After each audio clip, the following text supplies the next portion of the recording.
ច្រើនពីមុនមកជឿលើខ្លួនឯងគិតថាគិតទៅធ្វើទៅបើឃើញតកាត់ធ្វើទៅអីអញ្ចឹងណាតែក៏ពេលលទ្ធផលចេញមកគឺដាក់ទៅខាតទោះទៅនៅក្នុងកន្លែងដែលមានឱកាសកន្លែងដែលគេរកស៊ីស្រួលអីអញ្ចឹងក៏នៅតែខាតពេលទៅក៏ចាប់ផ្ដើមមកបើកហាងកញ្ចក់ហ្នឹងក៏ចាប់ផ្ដើមជឿទៅក៏សួរមិត្តភ័ក្តិសូមបងប្អូនទាំងអស់គ្នាស្វាគមន៍មកកាន់កម្មវិធីហុងស៊ុយ Podcast ដោយ Dr. ហុងសុងស៊ុយបាទថ្ងៃនេះដែរគឺយើងជួបជាមួយនឹងបងសេរីរ៉ាបាទដែលគាត់គឺជាអ្នកដែលទទួលសេវាកម្មជាមួយនឹងស្ថាប័នរបស់យើងស្ថាប័ន Dr. ហុងសុងស៊ុយបាទដោយបងស្រីបានទទួលសេវាកម្មយើងហើយគឺការអាជីវកម្មរបស់គាត់នឹងគឺមានការរីកចម្រើនក៏ដូចជាការប្រែប្រួលយ៉ាងណាខ្លះយើងមកជួបមួយបងស្រីទាំងអស់គ្នាបាទជំរាបសួរបងបាទសុខទុក្ខយ៉ាងណាដែរសុខសប្បាយធម្មតាចាក់តងមកអាជីវកម្មយ៉ាងណាដែរបងនិយាយទៅល្អប្រសើរច្រើនអូបាទបងបាទចង់សួរបងស្រីបន្តិចថាមូលហេតុអីក៏ដូចជាការកើតបែបណាដែរដែលធ្វើឲ្យបងស្គាល់ជាមួយនឹងស្ថាប័នរបស់លោកគ្រូដើម្បីយកសេវាកម្មគាត់មកអនុវត្តនៅអាជីវកម្មរបស់ផ្ទាល់អញ្ចឹងណាបងបើនិយាយពីប្រវត្តិពីមុនរត់ស៊ីដាក់ខាតអូបាទបងបាទក៏មិនមែនជាអ្នកដែលជឿទៅលើរឿងចឹងអីអញ្ចឹងដែរភាគច្រើនពីមុនមកជឿលើខ្លួនឯងគិតថាគិតទៅធ្វើទៅបើឃើញតកាត់ធ្វើទៅអីអញ្ចឹងណាតែក៏ពេលលទ្ធផលចេញមកគឺដាក់ទៅខាតទោះទៅនៅក្នុងកន្លែងដែលមានឱកាសកន្លែងដែលគេរកស៊ីស្រួលអីអញ្ចឹងក៏នៅតែខាតពេលទៅក៏ចាប់ផ្ដើមមកបើកហាងកញ្ចក់ហ្នឹងក៏ចាប់ផ្ដើមជឿទៅក៏សួរមិត្តភ័ក្តិអូបាទអញ្ចឹងណាសួរមិត្តភ័ក្តិទៅក៏មិត្តភ័ក្តិណែនាំទៅថានិយាយទៅខ្ញុំហៅឈ្មោះគាត់ហ្មងណាក្រុមលោកគ្រូសវណ្ណនិងបងឆាយអូអញ្ចឹងណាក៏ហៅគាត់មករៀបចំទៅក៏អូខេយើងក៏គិតថាជឿអញ្ចឹងពេលដែលពួកគាត់ណែនាំឲ្យធ្វើអីធ្វើតាមព្យាយាមធ្វើតាមទៅអ្វីដែលគាត់ឲ្យយើងធ្វើបាទចាធ្វើតាមឲ្យបានច្រើនមែនតើគ្រប់និយាយទៅសឹងគ្រប់រឿងទាំងអស់ដែលគាត់ឲ្យយើងធ្វើអីអញ្ចឹងរៀបមិនទៅតាមគាត់អញ្ចឹងហើយក៏ចាប់ផ្ដើមអ្វីដែលមើលឃើញពីអំណោយផលនៃការរៀបហុងស៊ុយហើយនិយាយទៅវាអត់នឹកស្មានដល់ដែរលឿនដែរដោយសារការដែលខ្ញុំរៀបហាងហ្នឹងរយៈពេលដូចជាមួយខែជាងកាលខ្ញុំ renovate វាមកមួយខែជាងចាប់ផ្ដើមខ្ញុំនៅចាំកៅអីនៅចាំអីចឹងណាព្រោះខ្ញុំ order ពីក្រៅមកខ្ញុំនៅចាំកៅអីចាំអីចាប់ផ្ដើមមានភ្ញៀវចូលទាំងយើងមិនទាន់បានដោះកណាត់ក្រហមមិនទាន់បានបើកហាង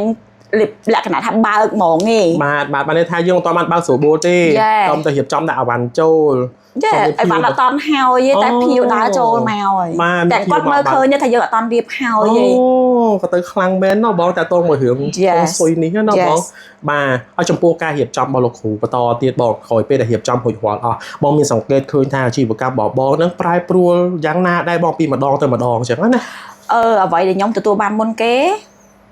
ស្រឡាញ់ទទួលបានអារម្មណ៍ស្រឡាញ់នៅពេលដែលមកហាងហ្នឹងគឺមានក្តីសុខអាហ្នឹងនិយាយពីផ្លូវចិត្តអូខេពេលដែលរៀបចំហើយអីហើយពេលដែលមកដល់ហាងគឺមានអារម្មណ៍ថាក្តីសុខស្រឡាញ់ហាងចូលចិត្តចង់ទៅមកលក្ខណៈអញ្ចឹងណា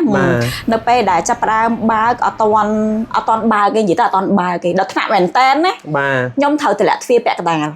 បើខ្ញុំចង់មកហាងព្រោះខ្ញុំចូលចិត្តមកអញ្ចឹងខ្ញុំមករហងៃគឺដែលខ្ញុំអត់ចង់ឲ្យភ្ញៀវចូលគឺខ្ញុំតម្លាក់ទ្វារពាក់កណ្ដាលបើខ្ញុំហ៊ានទៅរុញទ្វារឡើងគឺមានភ្ញៀវចូលហើយវ៉ាវអាហ្នឹងរឿងប៉ិតនិយាយប៉ិតអត់មានអីមកលក្ខណៈនិយាយទៅគឺវារៀលហ្មងបាទរៀលបាទshare បទពិសោធន៍នេះគឺបទពិសោធន៍ប៉ិតពេលដែលខ្ញុំចង់កុំឲ្យខ្ញុំព្រោះអីខ្ញុំអត់ទាន់មានអីវ៉ាន់គ្រប់ខ្ញុំអត់ទាន់មាន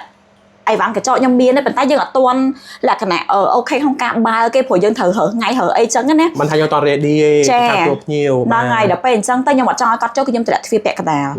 ពេលដែលខ្ញុំបើកទ្វារអស់ខ្ញុំចងកណាត់ក្រហមខ្ញុំគិតថាគេឃើញខ្ញុំអត់តន់តម្លាក់កណាត់ក្រហមបាំងតាខ្ញុំទេនៅតែមានភ្ញៀវចូលអាហ្នឹងអ្វីដែលមើលឃើញជាក់ស្ដែងហ្មងហើយអ្វីដែលកាន់តែពិសេសមួយទៀតណាគេក៏ចម្លែកខ្ញុំដែរសូម្បីតែមិត្តភ័ក្តិនិងអ្នកចិត្តខាងក៏គេឆ្ងល់ដែរបើកឲ្យបិទប៉ុន្តែអ្វីដែលសំខាន់មែនតើហ្នឹងខ្ញុំបិទម្ដងកន្លះខែតែខ្ញុំបើកវិញត្រឹមតែ3ថ្ងៃភ្ញៀវមក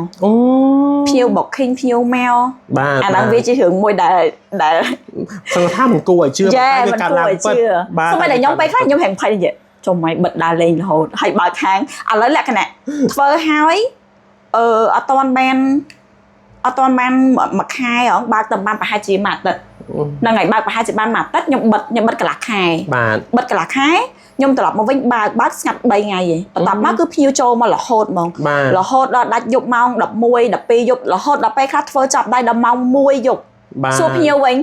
បងម៉ោងមែនអីម៉ោង1អីអូនឡើងsurprise បងsurprise មកម៉ោង1យប់បន្ទាប់មកទៀតខ្ញុំក៏បានបិទមួយសារទៀតនិយាយទៅបិទដើររហូតហើយលក្ខណៈចូលចាំចិនអីអញ្ចឹងបិទដើរអីអញ្ចឹងទៅតែអ្វីដែលឃើញមែនតើទៅគឺភ្ញៀវនៅតែមកឲ្យតែបើកទ្វារគឺដឹងតែភ្ញៀវមកចាទទួលបុកឃើញឲ្យពេលដើរលេងហ្នឹងក៏ភ្ញៀវខលដែរបងឯនឹងបើកអត់បងឯនឹង open អត់ហាងបងអីអញ្ចឹងណាប៉ុន្តែអ្វីដែលកាន់តែពិសេសនៅក្នុងការដែលខ្ញុំមើលឃើញខ្លួនឯងហ្មងគឺរឿងភ្ញៀវចូលមកហាងយើងនឹងនិយាយទៅអាជីវកម្មនេះបែបតិចបាទភ្ញៀវមកបែបតិចដោយមិនបាច់ហត់នៅផ្លូវចិត្តមិនបាច់ខ្វល់មិនបាច់អីគឺខ្ញុំជឿមែនខ្ញុំជឿទៅលើហុងស៊ុយបែបវិទ្យាសាស្ត្រមែនបាទខ្ញុំជឿហ្មងមកដល់នៅលើដែលខ្ញុំរៀបហាងនឹងហើយអ្វីដែលខ្ញុំមើលឃើញភ្ញៀវខ្ញុំមកដោយមិនបាច់ខ្ញុំខំមិនបាច់ខ្ញុំប្រឹងអញ្ចឹងណាយើងគ្រាន់តែថាផ្ដល់សេវាកម្មជូនភ្ញៀវមួយឲ្យល្អទៅបានហើយមិនបាច់ខ្វល់រឿងខំប្រឹងអីទេតែអ្វីដែលកាន់តែពិសេសជាងដែលខ្ញុំអត់ទាន់បើកខាងឲ្យភ្ញៀវមកអ្វីដែលពិសេសខ្លាំងហ្មងបន្ទាប់ដែលខ្ញុំបើកខាងហើយអ្វីដែលខ្ញុំមើលឃើញហ្មងណាបាទភ្ញៀវខ្ញុំគឺតិចទាំងអស់ភ្ញៀវខ្ញុំគឺតិចទាំងអស់បាទអត់មានភ្ញៀវកោអត់មានភ្ញៀវបបាក់និយាយទៅភ្ញៀវមកដោយធម៌ហ្មងទេចេះគួយធ្វើទោះតែអូខេចំណុចខ្លះយើងអាចធ្វើបានដូចចិត្តគាត់ 100% ទេណាហាងណាក៏ដូចគ្នាដែរគឺគេនិយាយទៅកាន់ភ្ញៀវបានថាត្រឹមចិត្ត 80% ទេបាទប៉ុន្តែអ្វីដែលយើងឃើញ reaction ពីភ្ញៀវហ្មងគឺពេញចិត្តហើយត្រឡប់មកវិញហើយអ្វីដែលសំខាន់គឺអង្គុយធ្វើនឹងអត់កោហ្មងបាទពេលខ្លះសុខទៅចាំយើងទៀតចាំបាទឲ្យតែយើងឲ្យភ្ញៀវអង្គុយចាំប៉ុន្តែខ្ញុំខ្លាចចិត្តខ្ញុំអត់ចូលចិត្តឲ្យភ្ញៀវអង្គុយចាំមិនចិត្តឲ្យគាត់ណាត់ម៉ោងវិញដោយសារកុំឲ្យខ្ញុំមានអារម្មណ៍មួយប្រញាប់ខ្ញុំធ្វើភ្ញៀវមួយទៀតអត់សូវបានល្អអញ្ចឹងណាចូលទៅចិត្តគាត់ណាត់ម៉ោងតែអ្វីដែលទទួលបានហ្មងគឺភ្ញៀវតិចចិត្តបាទនេះគឺជាបទពិសោធន៍របស់បងសៃរ៉ាដែលគាត់ជាម្ចាស់ហាងធ្វើកញ្ចក់មួយកន្លែងនៅបឹងកេងកងបងចុះជាចុងក្រោយបងមានពាក្យពេចន៍អីប្រាប់ផ្ញើទៅកាន់បងប្អូនយើងទៀតអត់ចាត់តងជាមួយនឹងការរៀបហុងស៊ុយនៅក្នុងហាងរបស់ខ្លួនឯងបាទហើយចង់ឲ្យបងប្រាប់ពីទីតាំងហាងរបស់បងផងហេរ៉ូបងប្អូនយើងគាត់ឃើញវីដេអូហ្នឹងហើយគាត់ចង់រកសេវាកម្មខាងបងនិយាយរួមទៅជាចុងក្រោយខ្ញុំគ្រាន់តែអានេះបទពិសោធន៍របស់ខ្ញុំផ្ទាល់ខ្ញុំ share ចែកម្លែកការជឿទៅលើហុងស៊ុយមិនមែនជាជំនឿដែលងប់ងល់ទេយើងជឿដោយមានសតិបញ្ញាអ្វីដែលសំខាន់កុំគិតថាចិនបានជឿអីចេះមិនមែនទេតាមពិតទៅការជឿលើហុងស៊ុយបែបវិទ្យាសាស្ត្រវាស្រួលហើយងាយដូចខ្ញុំបើកហាងអញ្ចឹងធម្មតាយើងត្រូវដេកពណ៌ត្រូវអត់អញ្ចឹងយើងគ្រាន់តែងាកទៅលើបដោតទៅលើហុងស៊ុយបែបវិទ្យាសាស្ត្រគេគ្រាន់តែប្រាប់ពណ៌ថាធាតុអីដែលយើងត្រូវការធាតុអីដែល support យើងដាក់ពណ៌នឹងចូលអញ្ចឹងវាដូចគ្នាហ្នឹងបងប្អូនទាំងអស់គ្នាប្រើពណ៌ឧទាហរណ៍ថាស្រឡាញ់ពណ៌សគ្រាន់តែដូរមកពណ៌ឈូកហើយពណ៌ឈូក support យើងដាក់អញ្ចឹងទៅអត់មានចាំបាច់ត្រូវត្រូវធ្វើអានេះត្រូវខ្សែនៅនោះអត់ទេជាក់ស្ដែងមែនតើនៅក្នុងហាងខ្ញុំអត់មានជំនាញហាងទេអាហ្នឹងបែងចែកឲ្យដាច់ទៅលើរបៀបហុងស៊ុយបែបវិទ្យាសាស្ត្រនិងជំនឿបែបចិនខ្សែផ្សេងគ្នាហុងស៊ុយបែបវិទ្យាសាស្ត្រ focus ទៅលើពណ៌ទៅលើទិសទៅលើអីទេហើយអីដែលសំខាន់និយាយទៅងាយហើយស្រួលបើយើងលឺទៅតាមគេនិយាយវាហាំងពិបាកតែបើជាក់ស្ដែងមែនតើខ្ញុំរៀបអញ្ចឹងស្រួលហ្មងបាទស្រួលប៉ុន្តែចង់បន្ថែមជូនបងប្អូនទាំងអស់គ្នាបន្តិចដែរដើម្បីរៀបហុងស៊ុយទៅផ្ទះបងប្អូនឲ្យបានត្រូវឲ្យបានរបៀបថាមានផលណាបងប្អូនទាំងអស់គ្នាត្រូវតែជ្រើសរើសគ្រូឬក៏អ្នកដែលជំនាញហិនចិនខ្សែឬក៏ចេះមើលហុងស៊ុយពិតប្រាកដគឺបងប្អូនទាំងអស់គ្នាបានផលកុំប្រៀបថាស្គាល់គាត់ប៉ុន្តែគាត់នឹងអត់មានជំនាញច្បាស់លាស់ទេបងប្អូនយកមកធ្វើក៏អត់បានផលដែរមួយទៀតសំខាន់ជាងគេកុំធ្វើតាមគេបានន័យថាបងប្អូនទាំងអស់គ្នាឃើញគេធ្វើចេះល្អកុំធ្វើតាមគេធ្វើត្រូវទៅតាមក្បួនតាមខ្នាតជាពិសេសទៅរកអ្នកជំនាញបានពិតប្រាកដដើម្បីបានផលណោះបាទអញ្ចឹងវីដេអូយើងថ្ងៃនេះគឺមានតែប៉ុណ្្នឹងទេអរគុណបងស្រីមែនតើដែលបានចំណាយពេលវេលាយ៉ាងមានតម្លៃរបស់គាត់បាទមកចែករំលែកទៅកាន់បងប្អូនទាំងអស់គ្នាเนาะបាទនិយាយទៅចែករំលែកដោយក្តីស្រឡាញ់ដោយការពេញចិត្តបាទព្រោះអី yes ខ្លាចអីនឹងចែករំលែកព្រោះអីរៀបឲ្យបានផលមែនជាក់ស្ដែងមែនតើខ្ញុំបើកហាងនេះនៅក្នុងចុងខែ12មកដល់ឥឡូវខ្ញុំធ្វើវីដេអូនៅក្នុងខែ2រយៈពេលប៉ុន្មាន2ខែ2 3ខែបាទហើយ2 3ខែអាជីវកម្មបិទបើកខ្ញុំបិទទ្វារដើរលេងបងប្អូនអញ្ចឹងចែកម្លែកនៃក្តីស្រឡាញ់នៃពេញចិត្តបាទក្តីស្រឡាញ់ពីបងស្រីណាអូខេអញ្ចឹងអរគុណដល់បងប្អូនទាំងអស់គ្នាបាទអរគុណបងប្អូន